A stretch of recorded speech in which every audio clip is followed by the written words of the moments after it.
Before we kind of get started, I just want to welcome everyone here. And I know that we've got people who've come really quite far away today. I think we've got the highest air miles for a stewed rhubarb event. So we've got some friends who've come over all the way from Sweden, which is just phenomenal. How exciting. Well done. Thank you. So we're here to celebrate the publication of this beautiful pamphlet by Carl Alexanderson.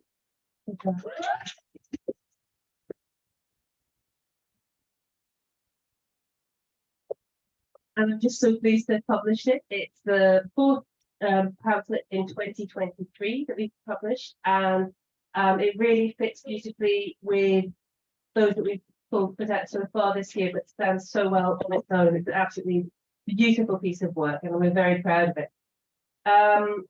But before we get Carl up to read us some of the poems and to answer some questions, I hope some of you will have some questions. I'm absolutely delighted that we're going to have a support poet I'm about to introduce. Brace yourself. We, just for a bit of context, we used to have support poets for our event. And then the COVID happened. And we stopped having support poets. And I thought, hang on, wouldn't it be great to do that again? And when I spoke to Carl, and Carl suggested this poet, I'm absolutely thrilled. Oh, that's perfect. So I'm so happy that we were able to share her work with you this evening. I'm going to read you the bio off my phone. It's more eco-friendly. That's what I'm going with, not disorganized, eco-friendly. So we have Zabib Abraham.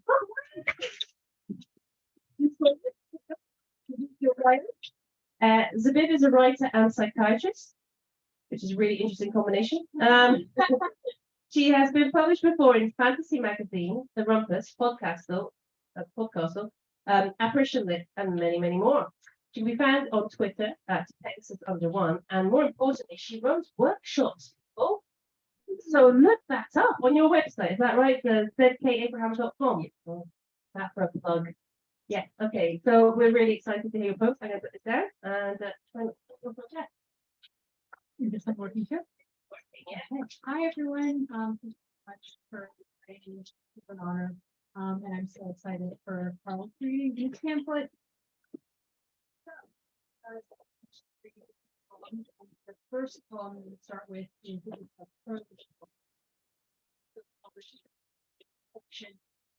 about ritual. This one is just as a warning, I'm not very imaginative with my titles, so I talked about an apple pie piece, so called apple pie. Apple pie. What I meant to say was, I would love a slice of your apple pie. I never told you that my mother made apple pie every Easter, but we only ate it after she dragged us to the West Side Catholic Church with stained glass set afire, tangerine and sapphire, and made us pray to God and ask for forgiveness for never praying, never giving thanks, even though we never went to church any other day of the year. That's a goddamn good pie, she'd say, and I'd fill my mouth with its soft-baked inside, heavy with brown sugar and melting granny smith. What I meant to say was, I like your apple pie better, because the crust is crisp, so crisp I know you brushed it in yolk like you do sometimes, delicately brushed, just like your last painting, taking your time with one layer after another of ochre oil paint, with its strange nutty fragrance. Your apple pies are a combination of spice and lemon tart that is particularly yours, and some days they smell just like home. Your pie is not earned, it is not solid, it is two hot slices any time of day. It waits for me to slice it open. The pie steam licks the air and tendrils of the kitchen counter. I can eat it, I can weep, I can walk out the door with a slice in my hand and wander the path through the park I've been meaning to walk alone. You return to find me sitting in the dark. The winter night fell early and my slice is half eaten and cold. No, it's not a bother. When you turn on the light, when you breathe down the back of my neck, mouth gurgling with folds of affection, even though I tense, waiting for the heavier boot that will never fall. What I meant to say was, I'm grateful you always try, even when I don't.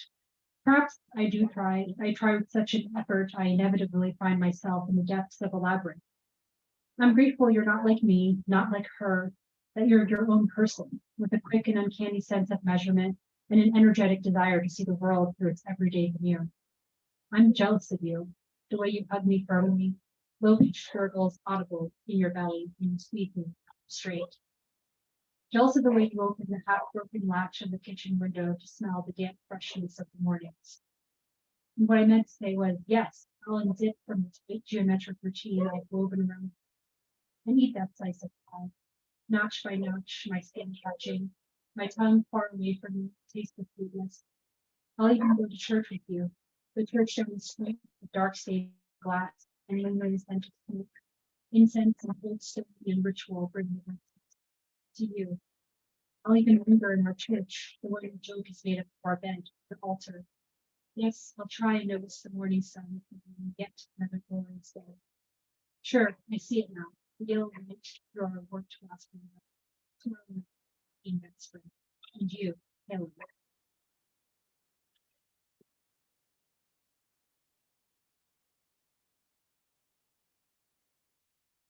Thank you. So this next title is slightly interesting because my fiance chose it for me. Remember pronate? Yeah. So I was writing a poem involving water things, and she had suggested the title. So the definition of connate is innate or inborn, or entrapped in sediment at the time of their deposition. Interesting. Short little poem. Our seaside, soft brine lapping, brushing our curves, our keels and bows.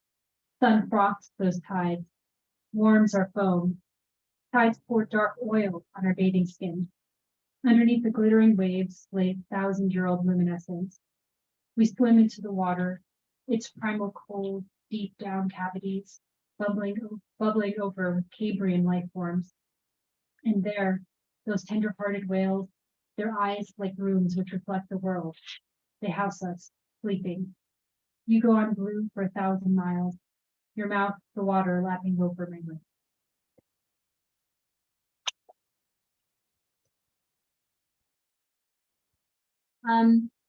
Yeah, this one, it involves a well at some point, so I called it The Well. And yeah, it's something I wrote recently. So the work in progress. I liked the idea of it. I feel like there are themes that I keep coming back to, just time and memory and childhood. The well. The sun at high noon blinds us. So much light we can't make out the shape of our hands before us. A squeal like a falling child, the beginning of a circular song. This feels like a memory too bright with longing. My eyes readjust and the details before me come back. The large pine tree, the rusty swing, the grassy knoll covered in drunken youth. My friend and I walk around the park. I pick a daffodil and I hand it to them. They pass it back to me. I bristle and pass it back to them. And we go on and on, unsure what the other wants, what intimacy is demanded. I see a young man singing Good Day Sunshine. He asks me, do you know the rest? I pat my pockets for coins, the lyrics, nervous and sweaty. Maybe I can return to the things I have lost, forgotten. I stumble out of the sun, away from the people and into the woods. My eyes follow an invisible sound, a faint ringing. The trees consume the sun and I'm alone. I realize I'm looking for a well, deep waters which will reveal the memory you can't find, some lost ambition or innocence. Above, dew drips, canopies bend. There it is, that plunging channel. Head leaning down, I inhale fungi and ruts, wet stone and sulfur, sugar drops and summer rain, sweat and blood, old roots and wishes. Breathing it in and staring down, my voice echoing as spells fall out of my mouth. I remember the circular song, the lyrics, the purpose of the daffodil, its fine petals reaching for other yellow sun. The woods crack open to let through a soft blue light, and I see my reflection bobbing in the deep blue green.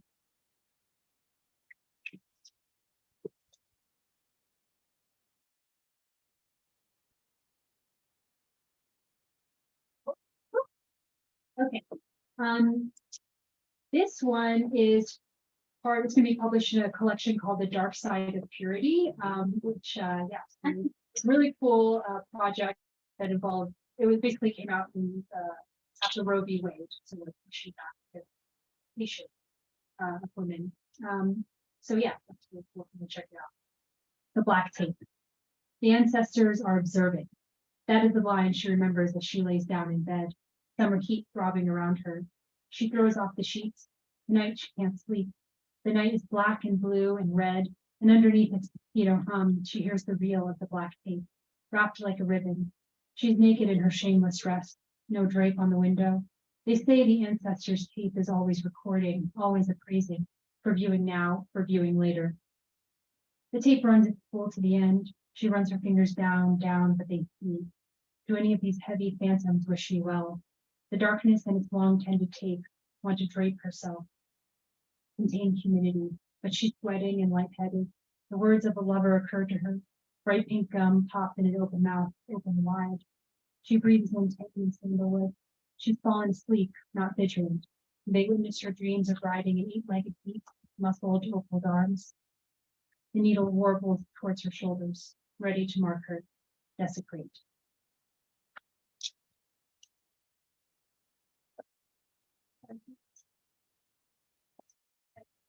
Much for sharing your poems with us. That's such a treat to have you here, and we really, really appreciate it. Now, I'm sure for many of you, you all know Carl, so I will share a bio in a minute, but you probably know a lot more about him than I do. But to come and join us, big round of applause. Thank you.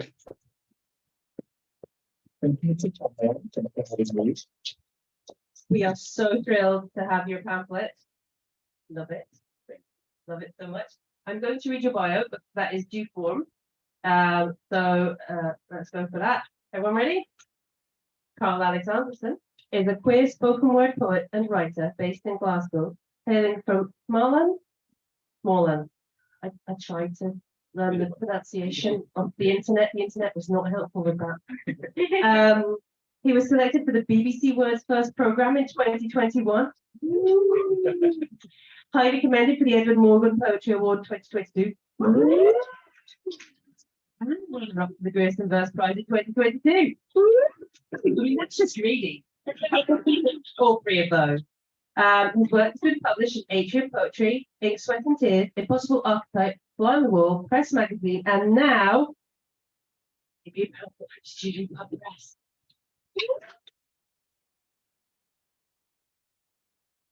So I'm going to let Carl read us some of the beautiful poems in this, and then I'm going to ask a few questions, and then we'll have a few more poems, and then there'll be a chance for you guys to ask some questions. But also, hello, online people. Hello. They can't watch us right now, but let's just imagine everyone's gone. Online people, you can also ask questions. Please do. We would love to hear from you. So you can do that, I believe, in the chat if that's working for you guys. I'm assuming it is. I haven't heard of it. It is. Fantastic. That's phenomenal. I love it. Great. So we'll hope to hear from the online people as well. Carl, would you like to read first? Yes, please. Wonderful. Can I get the mic stand, please? Oh. I'll try to speak on there. So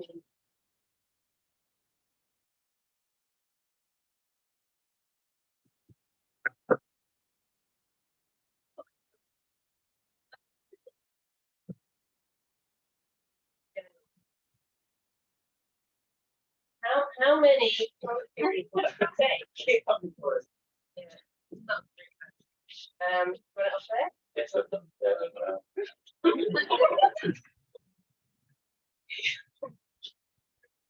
Yeah. yeah, look at that. Ta-da. Thank you. Well, thank you so much, everyone, for being here. I really, really appreciate it. So I thought I would dive into the first poem, but I realized it just needs some context, so I'll go with that first. So in Sweden, when we're talking about our grandparents, there's specific terms that all of them have. So based on their relationship to you. So if it's your maternal grandmother, it's mormor, and if it's your maternal grandfather, it's morfar. Paternal grandmother, farmor. Paternal grandfather, farfar. So mor is like mother, so it's like mother, mother, mother, father, father, mother, father, father, right? So I remember moving to the UK and I was like, English doesn't make sense. But maybe that's just a general thing. So with that in mind, here's the first poem. Jag har en ast, den är minst 100 år. Den blir bara högre ju mer tiden går. I remember loving how technically ask means ash tree, but also tiny box. And I'd imagine both, 100 years on, how different they would have become. Would an ash tree still burst in spring or hesitate? Would a tiny box still be kept close to one's chest? Mulmul once gave me a tiny brass chest with a glass apple inside. I kept it inside another wooden box that I made at school in 5th grade. Farmor and I used to take turns guarding a tiny wooden treasure chest lest Farfar would pretend to steal it. Neither of us able to contain our giddiness, and I wonder for how long I get to keep this. These boxes of memories that I store in my chest lest I forget where I put them. In my family, we're all hoarders, taking photos of everything, storing things for later. I remember the last time I climbed up into Mofat's attic. Nothing short of a tour of his chest, a testament to his existence. In 100 years, would you rather be an ash tree or a treasure chest? Burst or kept? Singing to the flowers or sung to rest? Och jag har en gunga på lägsta grenen. Där sitter jag ofta och dinglar med benen. When we sold our house, I found my copy of Maya's alphabetsånger in the attic. I was 5 years old again, singing to keep the flowers within me alive. Indeed.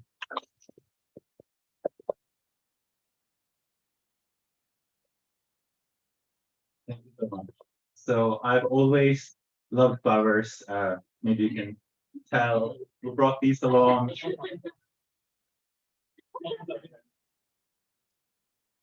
Kind of on theme. But it's always have, and that song is from this CD and this book called Maya's Alphabetsånger, where there's a song for each letter of the alphabet with like a flower with the name starting with each one. So all would be ask to ash tree, and then this goes all the way to which is the Swedish. We have 3 more letters in Sweden. So, but the final one would be I know, right?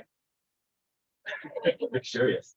But I always loved flowers from a very young age, and I remember I would especially. So wait, gonna backtrack.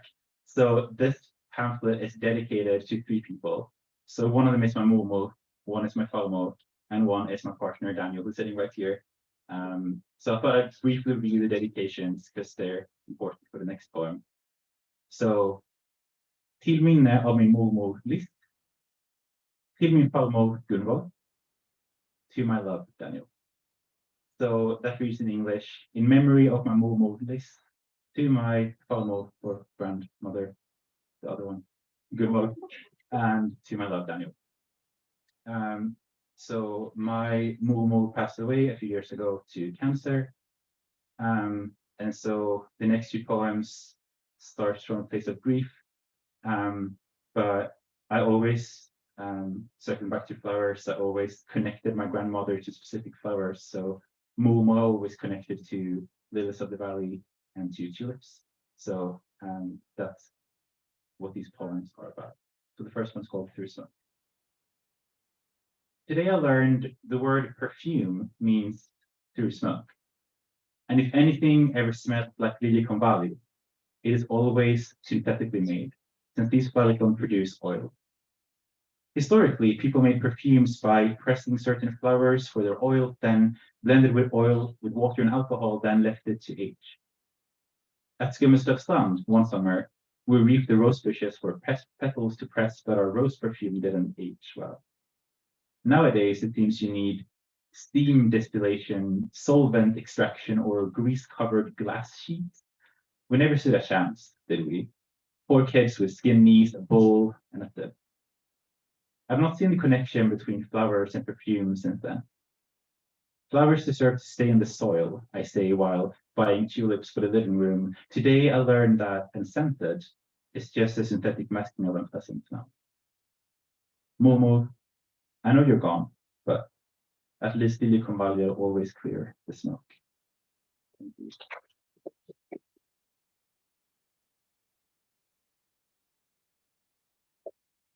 Thank you so much. In a similar vein, here's a poem called Held Together by a Dark Green Thread.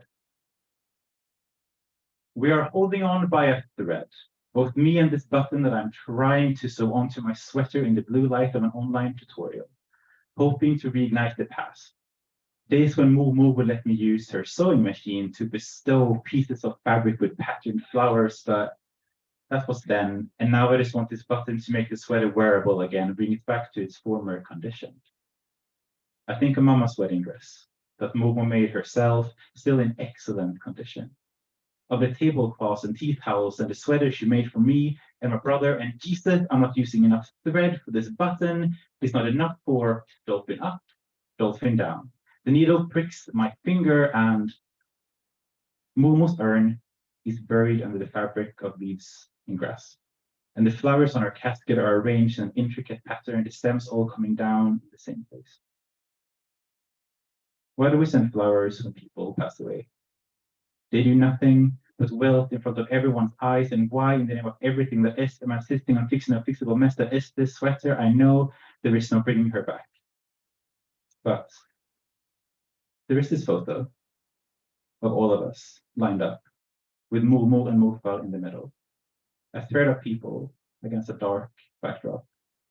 And there are these drawings still hung up on the bedroom wall of dresses that Mumu designed, and sometimes there is life in dead things. And sometimes I find myself buying tulips for the living room, and it's not until the blue light of the online tutorial goes dark that I find the button now securely fastened to the sweater. The green stitches and new plant sprouting. Thank you.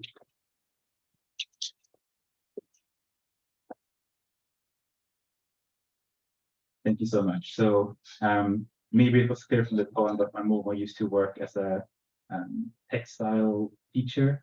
So this is me trying to kind of reach back to her through this online YouTube tutorial, but still somehow finding it along the way.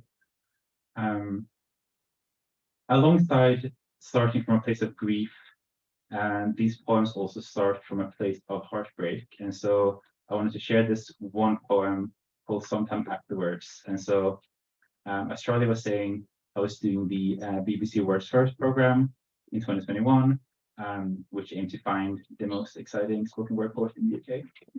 So I'm very humble, but those workshops, we did mine. Actually, Catherine and I did ours together with New Writing North, led by this amazing, brilliant poet called Nadine Aisha Jassa. Love her so much. She was the first person to read this pamphlet, and her encouragement and feedback and insights meant so much to me. So this is also thanks to her, this pamphlet. So I'm very grateful to Nadine. So this poem is called Sometime Afterwards, after Nadine Aisha Jessa. And it's written in the form of a pantoum. Does anyone feel very confident about what a pantoum is? Because I did not before Nadine taught me. But it's quite a complex pattern, but some lines repeat, and the first and last lines are the same. That's as technical as I'm going to be, okay, but I'm going to leave it at that. It's called Sometime Afterwards. Some plants need to be cut back to grow.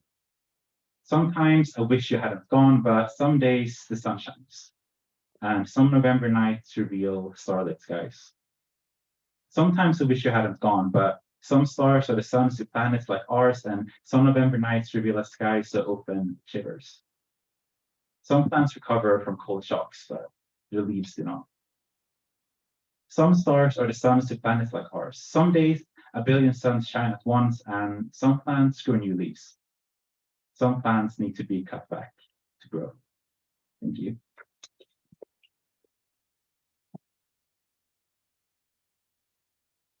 So much. So next up, so these poems kind of track these two overlapping narratives, starting from a place of grief and heartbreak, and kind of slowly moving towards new beginnings and love and understanding and acceptance and joy and all these feelings. So the next poem is kind of the move towards that. Some of you might have heard this poem before. If you like a good pun, there might be one here. So do listen out for that. This poem is called The Pigeons of the Glasgow Botanic Garden. So it's an ode to these pigeons, of course. What is your opinion on pigeons? You asked me out of nowhere. We were in the Glasgow Botanic Gardens, a bit out of downtown, having some downtime before the Marika Hackman concert at 7. You have been asking me questions I could never answer properly, like, what's your favorite book and the exact reason why? Did you always know that you were queer and how? And what do you believe in? I like to think that a really good question can only be answered in aimless conversation. You asked me my opinion on pigeons, but what your question really wonders is how we fit into the world around us. And with your arm around my waist in the setting sun, I say that a lack of pigeons can be found on every continent, except for Antarctica, of course. With a sudden glimmer from ice at Liston, I say that I like how every person in the world, theoretically, could have an opinion on pigeons. I say that I like to think of myself as connected to other people, to shared experiences, how life is a collective experience, how these botanic gardens have been visited by millions of people, and how that makes it ever the more extraordinary to be here. With your cheeks blending in with the tulips in the background scenery, I say that I believe that we've all seen leaves fall and rainfall and people fall for each other. We've all seen the sunrise and goodbyes, and one hand hold on to another. We've all at least once seen pigeons and pictures of penguins and a plant or two bursting through concrete to breathe the world in. And with your finger tracing the veins of my hand, you ask me again, so what do you believe in? And I say people and aimless conversations and botanic gardens on Monday night. I say hot chocolate and good books and rainfall and Marika Hackman concerts. I say that I believe that pigeons took one look at people and said, we can live wherever you do. This is our world too. Or maybe it was the other way around. Either way, I can't really argue with that logic, can I? You sigh, understandably so. But you also smile. And I know that I still haven't answered the question properly, but you don't seem to mind. And so, with my ear resting lightly on your shoulder, I ask you for your opinion.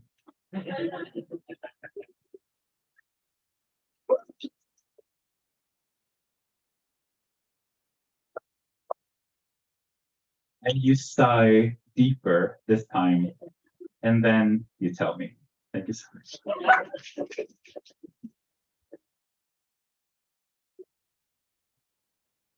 Brilliant, thank you. That was an excellent first half. So I'll give you a moment to breathe. When we get the submission at Student Rhubarb, I get this pile. I have to print them out. I know it's not the most eco-friendly thing, but fear not, my children then use it to make pirate maps and things. So the whole pile. But I have this massive pile of submissions with a pamphlet, and I sit and I read through them, and I do the first chunk, and then I kind of select the kind of half, and then my colleague Duncan, who sadly couldn't be here this evening, but he will then read the half, and then we'll kind of narrow it down, so it goes backwards and forwards. But the dark green thread, when I was going through this massive pile and my eyeballs were sore and itchy, and it was one of those which stood out, that really caught something. And I think you get that slight earworm when you're going through these big piles of poems. And it really kind of stuck with me. So I'm really glad you read that one in that first half. And I want to ask you a bit though about themes. So Student Rhubarb, we think of a pamphlet as something that's got a bit of a thematic nugget. So that's the best description I have for it. It's a thematic nugget. And you've gone through pigeons, which is interesting. Catherine also has pigeons. Sorry, I know she did, yeah. Pigeons. Yeah, right. Yeah. But you could have pulled this all together with this thread. So when you were putting your poems together, then to me, like GI balls, can you tell us a bit about your process of kind of pulling this collection together? Yeah, absolutely. Great image there with the itchy eyeballs. That's beautiful. Great place to start. No, but I think so I kind of got the idea of creating this pamphlet when I was doing the BBC World's First program with Nadine. And basically I looked at my entire kind of repertoire, all the poems I've written in the past couple of years, and started thinking, is there anything that is like connecting these poems, looking for themes, looking for motifs? And I think one of the key things for me that I found was that I keep returning to flowers. We talked about this already. It's kind of something I've always loved.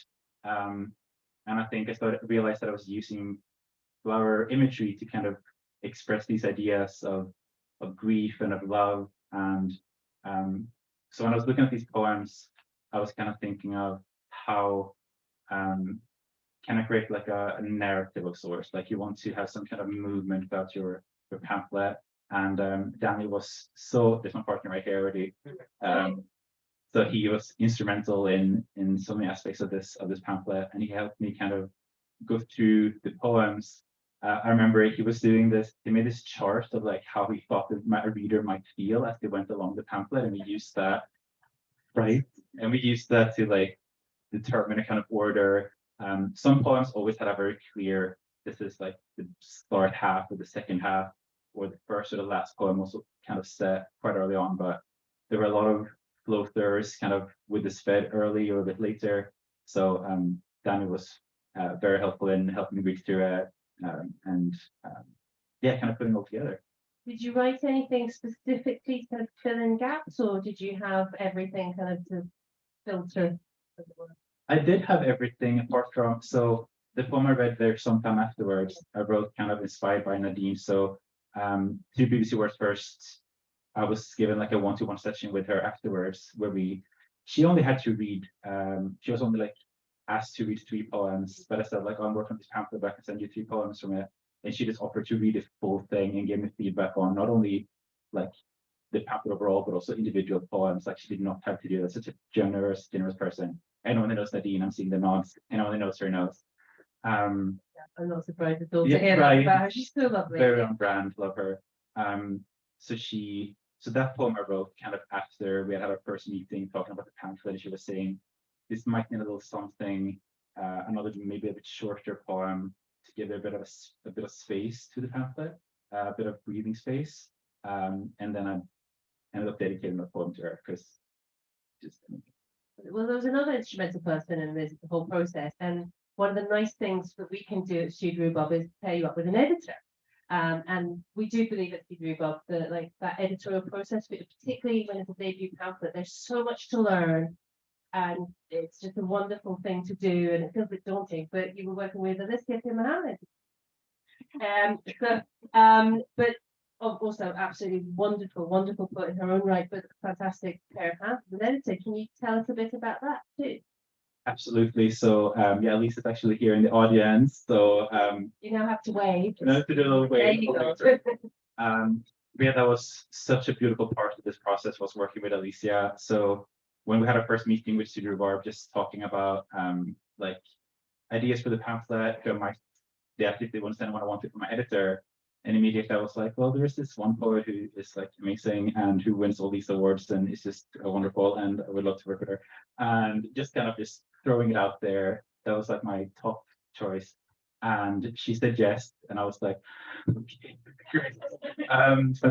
But it's been so wonderful. She's been an amazing editor. You know when you're gushing about someone, but they're right there. But yeah, so she just read this poem with such immense care, and just she never made me feel like I had to change something or like something wasn't good. It was more like, here's some ideas, let's play around with this. Like, she made me really think very deeply and critically about what I wanted each poem to do, how I wanted it to look and feel. But it never felt like she was like taking over or like making it, like I always felt like it was ultimately my decision in my pamphlet, but she kind of helped me realize the potential each of the poems and help make them as good as they could be. So I'm very grateful that she said yes. Fantastic editor. So yeah. Yeah. Great job. Thank you. Brilliant. So before we get back to some more poems, I had one final thing to talk about, which is actually the cover. Because it's quite nice to show them. So actually Daniel, the lovely Daniel, who's maybe after a job, I don't know, but had come up with an idea for a first version of, we've moved quite far from it, but I think we've kept the spirit of it. Do you want to tell us a bit about the cover? Yeah, absolutely. So yeah, we did have like a different idea initially in terms of color scheme, but the idea of having like the kind of a flower motif in the part of the cover was always kind of there. But it was a really beautiful process of kind of emailing back and forth, trying to find something which everyone felt very happy with. But what ended up happening is that you guys sent across this idea for a green and yellow color scheme, which I absolutely adored. But I felt like the green, just the shade of the green, wasn't quite what I wanted initially. So actually, this was really beautiful. So Daniel, again, Daniel, always, he asked me to describe the color, describe what I wanted it to feel like using this imagery, or I wanted people to just feel like when they looked at it. So he made me, I think I was just talking for a full minute, just all these like images and ideas and thoughts and feelings while he was sitting there with his laptop, and then he turned around and was like, this is the color, and I was like, yeah, that's the color. So just proof of how well he knows me. But yeah, so that's kind of how we landed on this final one, and I'm absolutely just thrilled with it. So thanks to everyone who's involved. Thank you for translating what he meant by the color, because I think we could have spent like weeks on with the forward. So that's great, brilliant. What we're going to do now, you're going to read some more poems, and then if you guys have any questions, and also the online people, we'll do a bit of that. Does that sound good? Smashing, I think it does. You ready? Yes, amazing. On you go. Thank you. It might need your help again with this. Ooh, look at it. No. See. How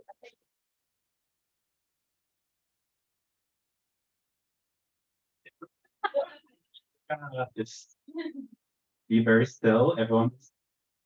Stop jumping. So this next section of the pamphlet is a dedication to Daniel. So this first poem is called Fläder the Huxley, and fläder is the Swedish word for elderflower. And so again, linking it back to the flowers, I connect, one of the flowers that I connect to Daniel is elderflowers, and I also connect this flower to my palmol and my papa. So this poem is kind of incorporating all of that in one. At the Huxley bar, you hold your glass like a bouquet, gratefully, as our cheek starts going rosy. Your other hand traces the shape of mine as we revel in our elderflower drinks in the sunset light. And suddenly, farmor and I are at Skummeslövstrand collecting fläder to make our own diluting juice with heaps of sugar. This is 3 summers after I learned that some flowers are fridlysta, or protected. Nattfjolad are one of them. Fläder are not. It is 6 summers before I learned what alcohol tastes like. As the last sun rays escape into the bar, our cocktails seem to shimmer. We sip into the foreground of both our minds. Your face is illuminated, aglow, an elderflower crown carried by the gold of summer. At Skummeslövstrand, I carry as much fläder as is possible. How could you possibly need this much for a single bottle? Farmor, fondly, tells me the hows and the whys, and I hold her eyes. Later, twist the fläder crown back and forth in my hand, holding marble tightly. Like you did, with the umbrella on the way to the bar, tiny drops swooshing off its edges like see-through petals. I wonder if you could make diluting juice of nattfjolad too, but that's something I'll never know. But I do know this. Once you start bringing flowers home, you never stop. You squeeze my hand gently once you've had another sip. Your touch, a sound. I squeeze back, the fläder on my tongue blooming into an early summer evening. Thank you.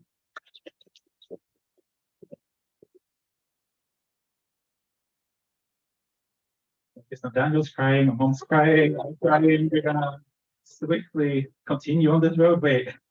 So this is another poem to Daniel. Me too. So this poem is called Drifting Off.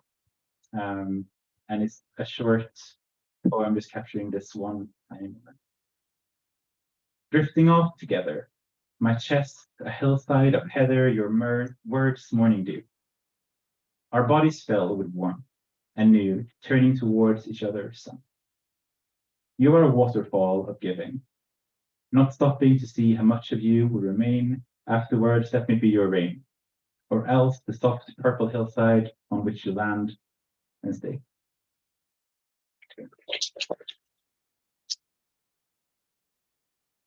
Okay, guys, doing great. Got a power through. So This next poem is to my farmor. So the title is Blåklockorna, which is Swedish for bluebells, and goes like this. Behind farmor's childhood home, we make our way across the meadow. In it, I see leaves, and grass, and flowers. Farmor turns this way and that, sees fackelblomster, nysött, groblad, you name it. There is power in giving a name to what surrounds you. She turns to me and says, paraphrase, you know, my mother had no words for her joy at your parents naming you Karl, like her father. Within me, I carry this name like a seed, held onto as seasons have passed, ready to burst open again in spring. Together with the blåsippor, gullvibor, tussilago, as they transform earth into paint-splattered seas year after year. As we cross this meadow, Falmo and I surround ourselves with this language. She asks if I remember the story she and I wrote together about the flowers. Den om blåklockorna, I ask, not paraphrase, turning towards her. She nods, and I nod, and beneath us is the blue sea. Thank you.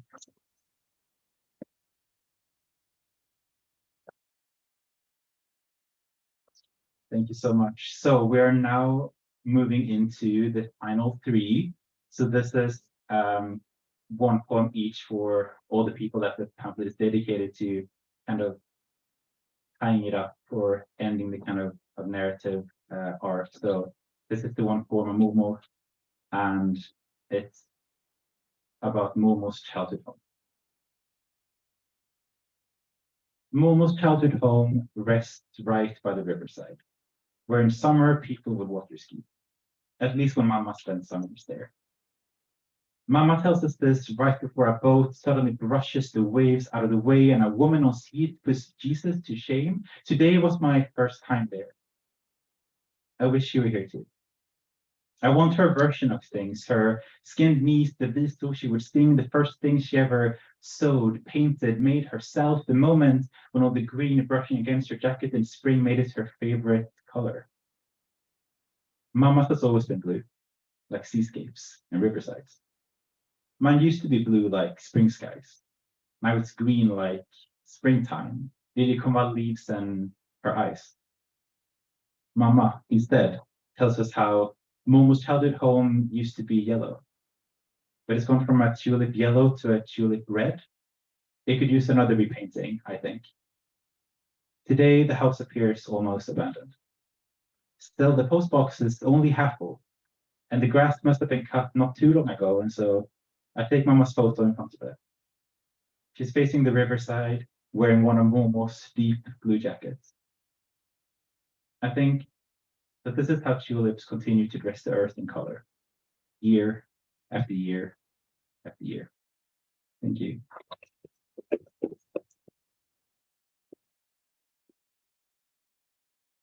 Thank you. We're keeping it together over here. We're doing well. So this is the concluding poem for Falmo, and it's also the title poem for the pamphlet. So this is Forget Me Gay, Forget Me Not. And it's written from the perspective of a flower. I feel like maybe I should say that. Here they come again, crossing the meadow, the blonde-haired boy with questions for eyes and flowers for hands, brushing against the woman whose hair holds all the answers, and whose smile is warm earth in late spring. His farmor, I've heard him saying, softly but insistently, like the way morning arrives. This time they stop, as he asks about the flowers living here, all my kin. Farmor berättar för blomman. Det är en smörblomma, she answers. Och den här? En blåklocka. They turn towards me, and with his flower hands pointing, she says, Forget me gay, forget me not. And I know he'll remember me forever by the sound of his hands as he plucks me and carries me home. Smörblommarna and blåklockorna bid me good Sunday, believing I will return, that my pink buds will become blue skies once opened again. The boy and his farmer open the wall to where their roots go when the day's gone. And the farmer asks if the boy wants my colors to stay vibrant forever. As he smiles into the sun, she places me between two layers of dry, white grass.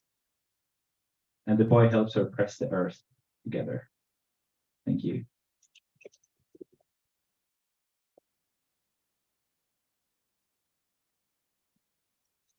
I think we'll not only have the most air miles ever, we'll also probably have the most tears at a Student Rhubarb launch. I wanted also, I forgot to say, I wanted to thank you for sharing your grandparents so generously with us, because it is beautiful, and you just, I can picture them in my mind when I read the poem. So I want to thank you for sharing them. Thank you so much. Thank you.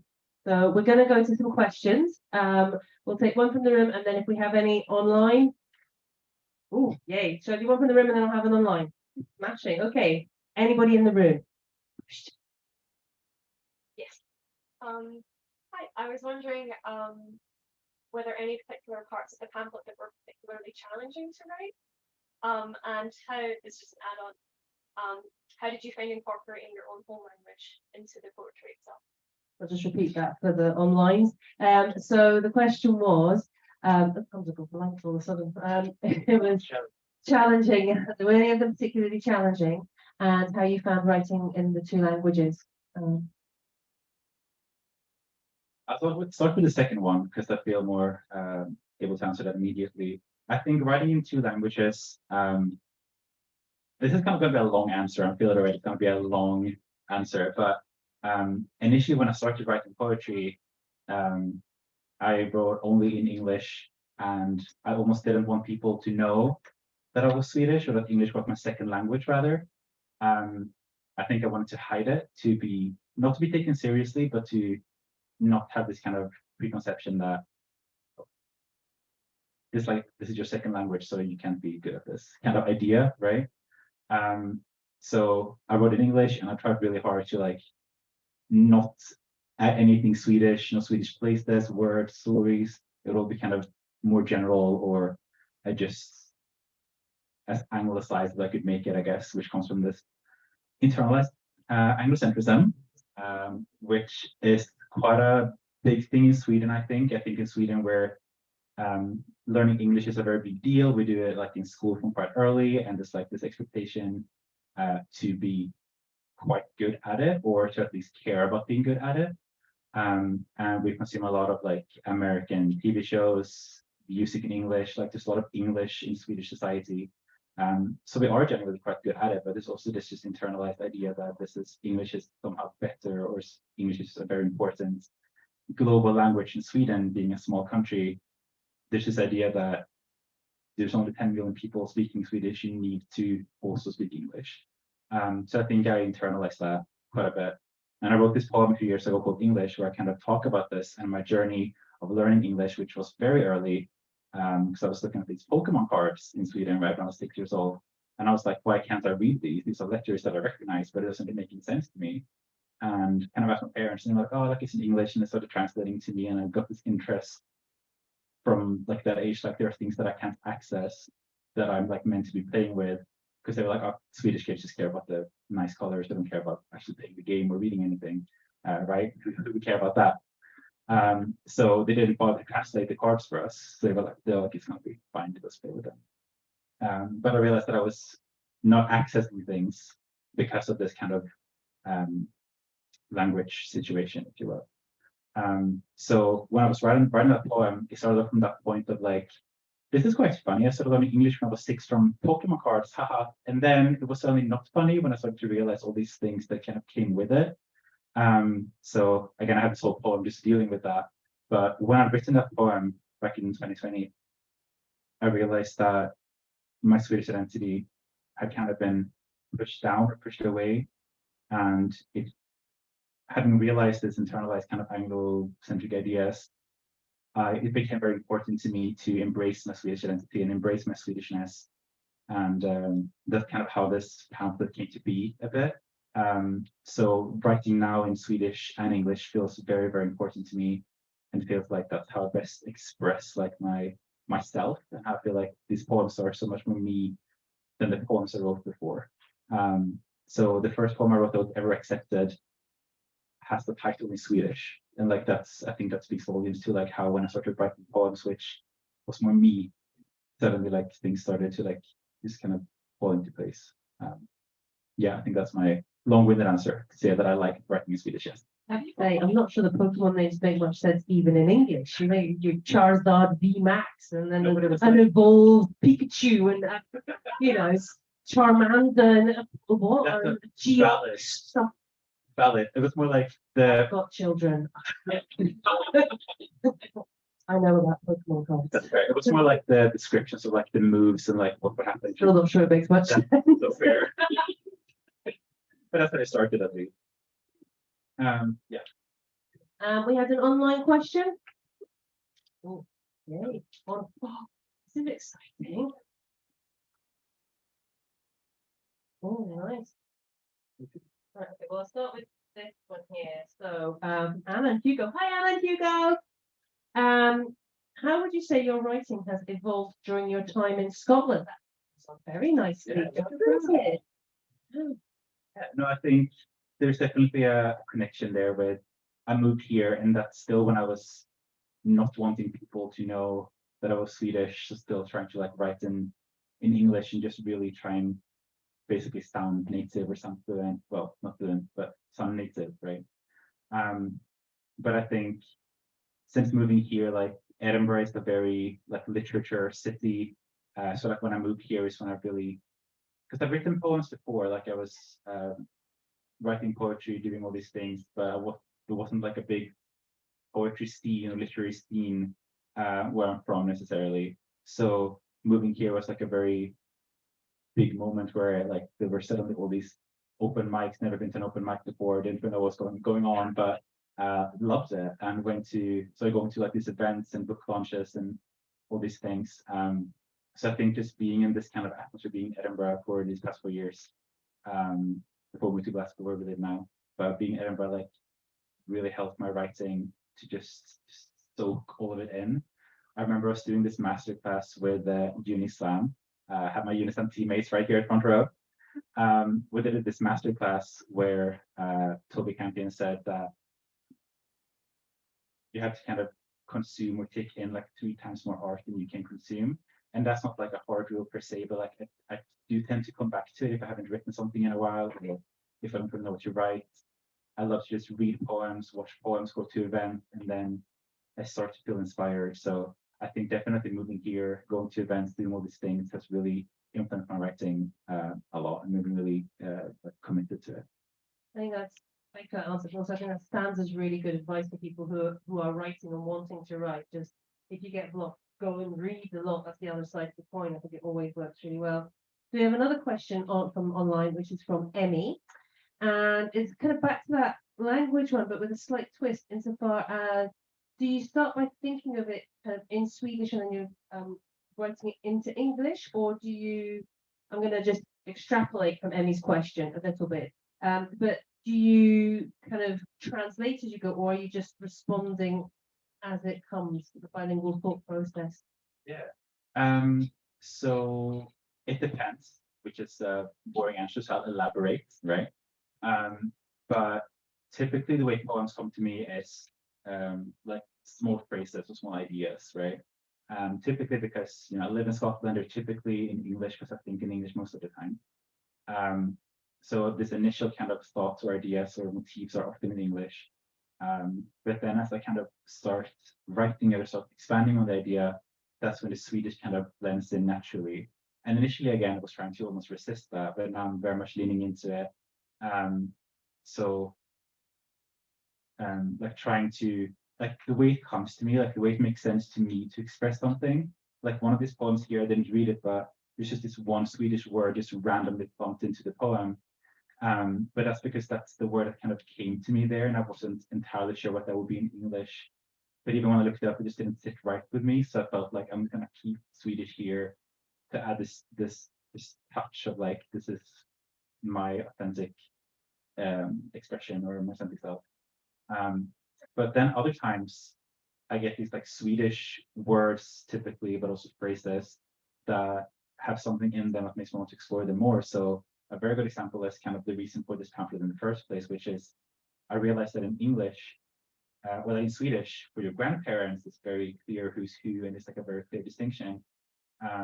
But in English, it felt like grammar felt too general for me, and I wasn't really sure what to do with that, to be honest. But I started writing these poems about my grandmothers, and it just didn't feel right, which is another kind of important element, because this was around the same time as I wrote the poem about English, and I also had the same realization that this doesn't really translate, it doesn't really feel right to just write grandma or nana, or it just, I tried it and it just didn't sit right. So sometimes I'll think of these words or phrases or ideas that are expressed better in Swedish for me, and then I try to lean into that as much as possible. I'm glad you're doing it because it's really working. We've got time for maybe a couple more questions from the room. So has anyone in the room got questions? Oh, in the chat room? Yeah, hi. It sounds like you've done quite a bit of both, like sort of performance poetry, like open mics out loud, and then now having published a pamphlet.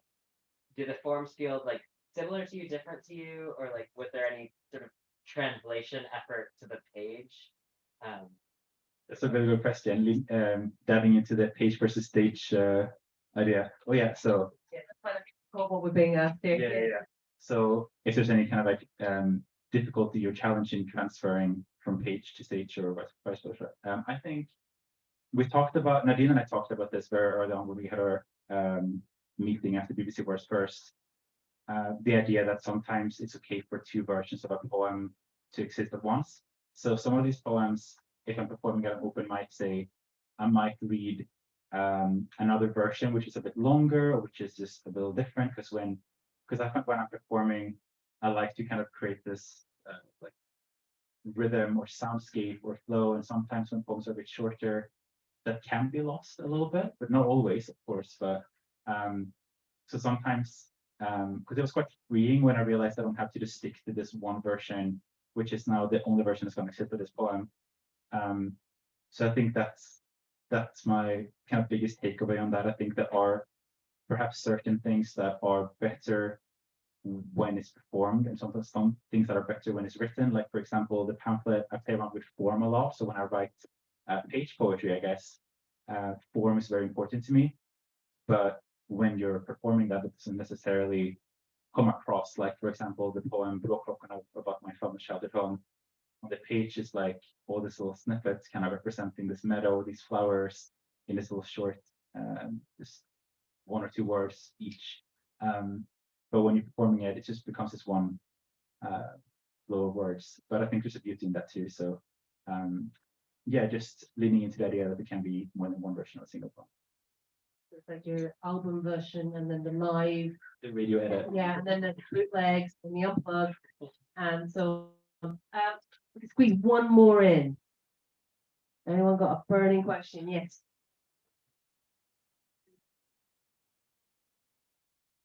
I'd like one more minute, but you're like, I'm going to prolong this for 2 hours. So why I write poetry, or why I started writing poetry? I think I came into poetry a bit later. So when I was a kid, I would write like stories, or I'd make like kind of not comic books, but kind of I guess the comic strips or comic books, so just drawings and stories and all these things. But in Sweden, like poetry isn't perhaps as big of a thing as it is in the UK or in Scotland. So I hadn't really encountered much Swedish poetry. Over the past few years, I've been on a hunt for Swedish poetry. Daniel knows, Emmy online knows, we're in Stockholm just looking for a bookshelf that would sell. There's like a really good poetry section. So I wasn't too familiar with poetry growing up. But then I think it was in my S5 comparatively to the UK, to 1 in Swedish. So all my Swedish people know. My Swedish teacher introduced us to, like, he was like, we're gonna have a poetry competition. And I was like, oh, this sounds a little fun. I'll do that. And wrote a poem, submitted it, and won the competition. I was the only one who entered, so didn't need to mention that. But I won it, and I was like, this is great. I can't believe I'm the best poet.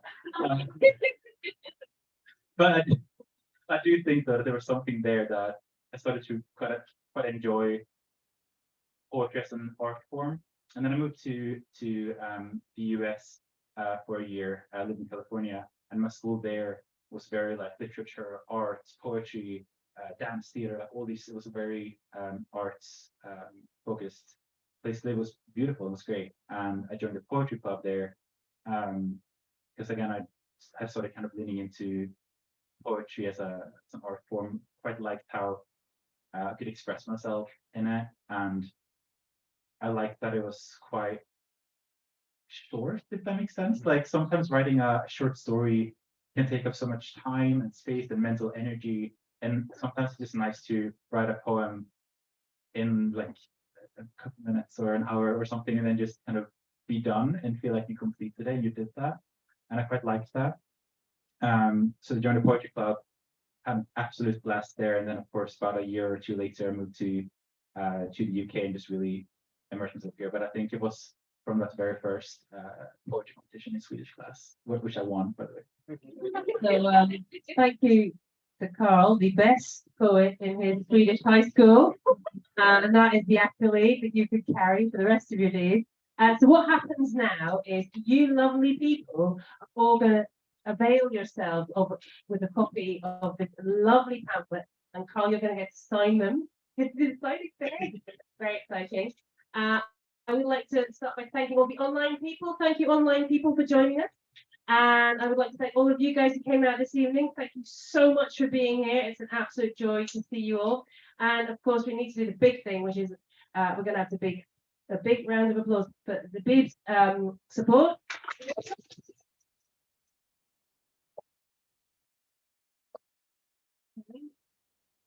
Carl, congratulations. Thank you for the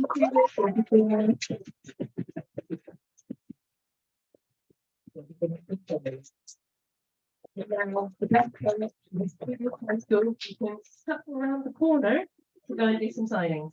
Thank you so much. Thanks so much for coming. It means the world to me. Thank you.